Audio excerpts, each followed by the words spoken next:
पिताजी सीएम होंगे, एनडीए की सरकार बनेगी, बहुत अच्छे बहुमत से हम लोग जीतेंगे। मुझे पूरा विश्वास है देश राज्यवासियों पे कि उन्होंने जो 20 साल में काम किया उसका फल वो जरूर देंगे और फिर से पिताजी को भारी बहुमत से जितवाएंगे। पूरा विश्वास है जनता पे। ठीक है। तो क्या निशांत कुमार संभालेंगे नीतीश कुमार की कुर्सी? क्या निशांत कुमार विधानसभा चुनाव लड़ने की तैयारी कर रहे हैं? क्या निशांत कुमार जेडीयू की कमान संभालेंगे? दर्शकों, जिस तरीके से बीते दिन यानी निशांत कुमार का जन्मदिन था और उसके बाद लगातार चर्चाएं शुरू हो गई कि क्या निशांत कुमार अब पार्टी में एंट्री करने वाले हैं। इसके साथ ही सवाल उठने लगे कि उन तमाम नेताओं का क्या होगा जो इस वक्त भारतीय जनता पार्टी से तालमेल बिठाने की कोशिश कर रहे हैं, और खास तौर पर लल्लन सिंह, संजय झा जैसे नेता। क्योंकि कहा यह जा रहा है कि नीतीश कुमार की जो हालत है वो दिन प्रतिदिन कहीं ना कहीं बिगड़ती हुई नजर आ रही है, और ऐसे में चिंता इस बात की है कि नीतीश कुमार के बाद जेडीयू की कमान कौन संभालेगा। कहा यह भी जा रहा है कि अगर निशांत कुमार राजनीति में नहीं आए, जेडीयू की कमान अपने हाथ में नहीं ली, तो फिर यह पार्टी खत्म हो जाएगी, पार्टी टूट जाएगी।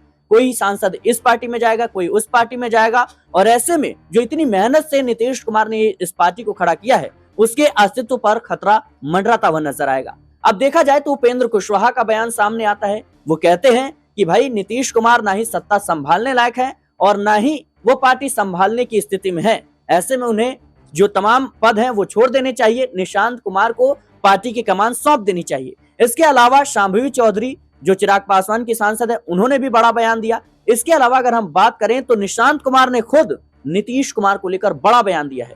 इन तमाम मुद्दों पर चर्चा करेंगे क्योंकि ये काफी ज्यादा अहम हो जाता है कि क्या जेडीयू के जो सांसद है, जो विधायक हैं, वो नीतीश कुमार के खिलाफ बगावत करने की तैयारी कर रहे हैं? क्या पार्टी में फूट पड़ने की स्थिति नजर आ रही है? इस पूरे मुद्दे पर दीपक जी से हमने बात की। हमारे सहयोगी दीपक जी ने क्या कुछ कहा, सुनिए जरा।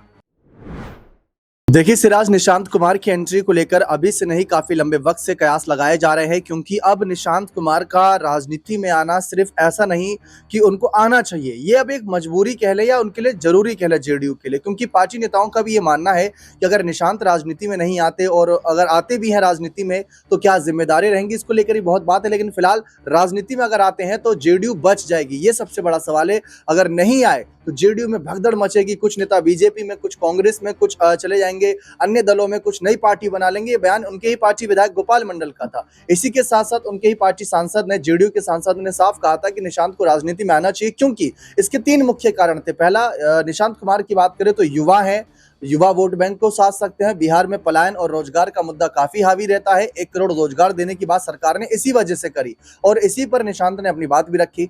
दूसरी वजह जो है, निशांत कुमार पढ़े लिखे हैं, समझदार, सूझबूझ वाले व्यक्ति हैं और उसी सूझबूझ का कहीं ना कहीं एक फायदा राजनीतिक नजरिए से मिल सकता है। यानी कि जो अब शब्दों का राजनीति में हम देखते हैं कई नेता प्रयोग करते हैं, जो युवा नेता हैं जिनमें बहुत ही ज्यादा कह सकते हैं एकदम आक्रोश नजर आता है, उग्र नजर आते हैं, ऐसी बात कह जाते हैं जिससे वो विवादों में रहते हैं कई समय तक। निशांत की तरफ से ऐसा कोई कदम नहीं रहेगा। आपको याद होगा हाल ही में उनकी एक वीडियो वायरल हुई थी जहां पर एक एसडीएम के पैर छूते नजर आ रहे थे। सोचिए, जहां एक तरफ बड़े बड़े अधिकारियों को बड़े नेता धमकाते नजर आते हैं, डराते नजर आते हैं, वहीं निशांत कुमार जो मुख्यमंत्री के बेटे हैं वो पैर छू रहे हैं। इससे बड़ी बात क्या ही होगी, बहुत सुर्खियां बटोरी थी।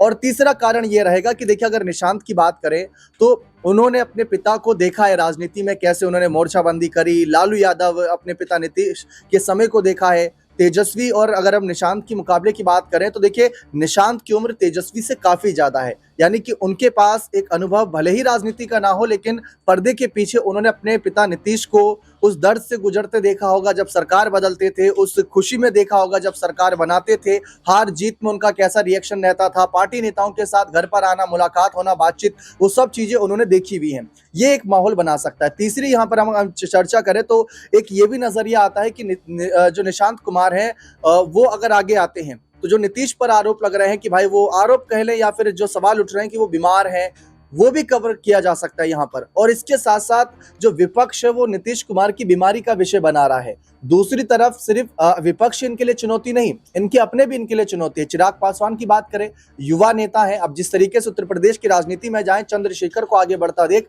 मायावती ने अपने भतीजे आकाश आनंद को आगे कर दिया, जबकि उनके पास कई और दिग्गज नेता हैं, जिसमें अगर हम रामजी गौतम की बात करें, सतीश चंद्र मिश्र की बात करें, उनके ही भाई आनंद की बात कर ले, अशोक सिद्धार्थ जिनको पार्टी से निकाल दिया गया उनकी बात कर ले, और इसके अलावा कुछ अन्य जाति के चेहरे जैसे स्वामी प्रसाद मौर्य जो अन्य पार्टियों के साथ है, लेकिन अगर उनको अपने साथ लेकर उनको जिम्मेदारी दे कि बसपा की कमान तुम संभालो, तुम आगे बढ़ाओ, तो शायद वो ज्यादा बेहतर करे। लेकिन मायावती ने अपने भतीजे को इसलिए आगे बढ़ाया क्योंकि युवा चेहरा युवा को टक्कर देता नजर आएगा।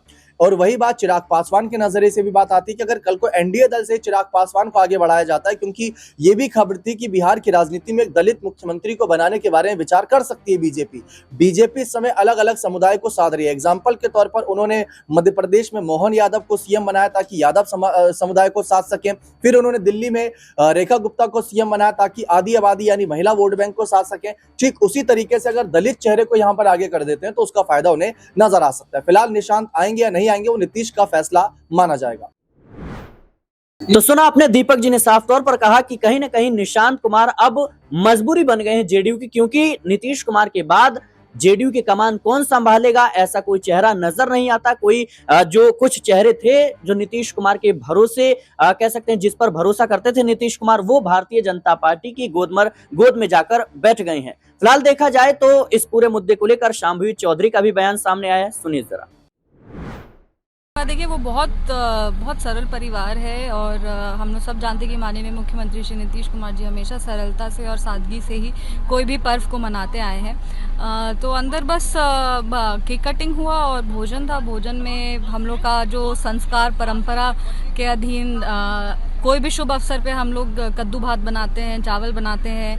तो कद्दू भात था, बचका अपना था, पापड़ था, परवल का सब्जी था। मतलब बहुत सिंपल, बहुत सरल तरीके से परिवार के बीच में जन्मदिन मनाए। परिवार के सभी सदस्य वहाँ पे थे, वो उनके पिताजी की तरफ के हों या माता जी की तरफ के हों, सब लोग थे। सब भरपूर आशीर्वाद उनको दे रहे थे और हम भी महादेव से ये प्रार्थना करते हैं, मनोकामना करते हैं कि निशांत भैया दीर्घायु हो और निरंतर प्रदेश की सेवा अपने पिताजी के जैसे करते रहे।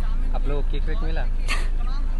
हाँ भैया, थोड़ा तो केक तो बर्थडे पे कटता है तो मिलता ही है सबको। और उनके चुनाव लड़ने को लेकर के क्या आपको लगता है? देखिए भैया, ये फैसला परिवार का है, जनता दल यूनाइटेड का है, लेकिन एक युवा होने के नाते हम ये कह सकते हैं कि जब युवा राजनीति में आते हैं तो नई दिशा के साथ आते हैं, नए नेतृत्व के साथ आते हैं, नए संकल्प के साथ आते हैं।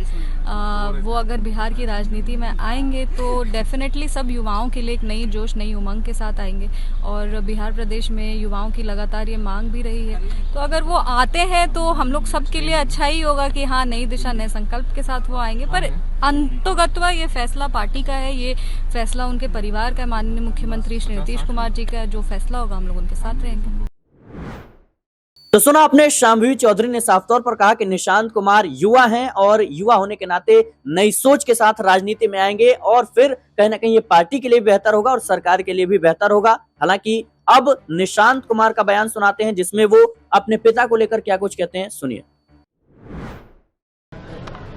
पिताजी सीएम होंगे, एनडीए की सरकार बनेगी, बहुत अच्छे बहुमत से हम लोग जीतेंगे। मुझे पूरा विश्वास है देश राज्यवासियों पे कि उन्होंने जो 20 साल में काम किया उसका फल वो जरूर देंगे और फिर से पिताजी को भारी बहुमत से जितवाएंगे। पूरा विश्वास है जनता पे। ठीक है।